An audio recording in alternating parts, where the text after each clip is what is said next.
আগামী জুন মাসে ক্রিকেটাঙ্গনে বসতে চলেছে ক্রিকেটের সবথেকে বড় টুর্নামেন্ট টি-20 বিশ্বকাপ। প্রিয় দর্শক, আপনি কি জানেন টি-20 বিশ্বকাপের জন্য 30 জন প্লেয়ারকে সিলেক্ট করা হলেও এর মধ্যে 15 জনের স্কোয়াডও সিলেক্ট করা হয়ে গিয়েছে বিসিবির সিলেক্টরদের।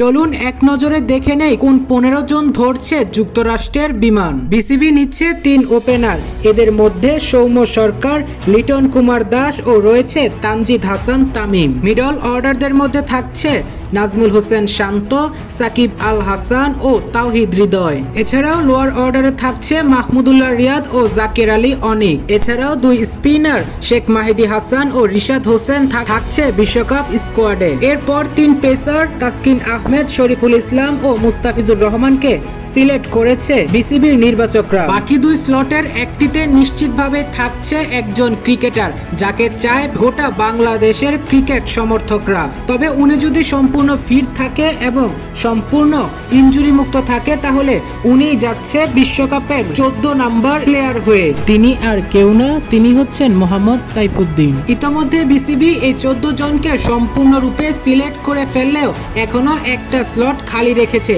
সেখানে বিসিবি সিদ্ধান্ত নিতে পারছে না ঠিক কাকে যুক্ত করবে।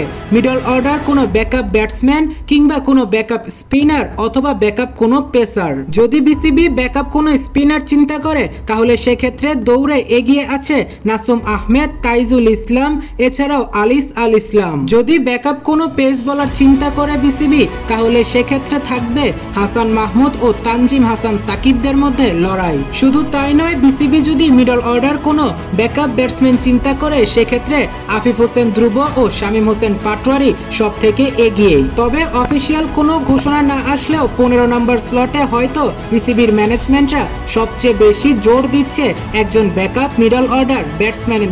প্রিয় দর্শক, আপনি কোন 15 জনকে বিশ্বকাপ স্কোয়াডে দেখতে চান? অবশ্যই কমেন্টে লিখে জানাবেন।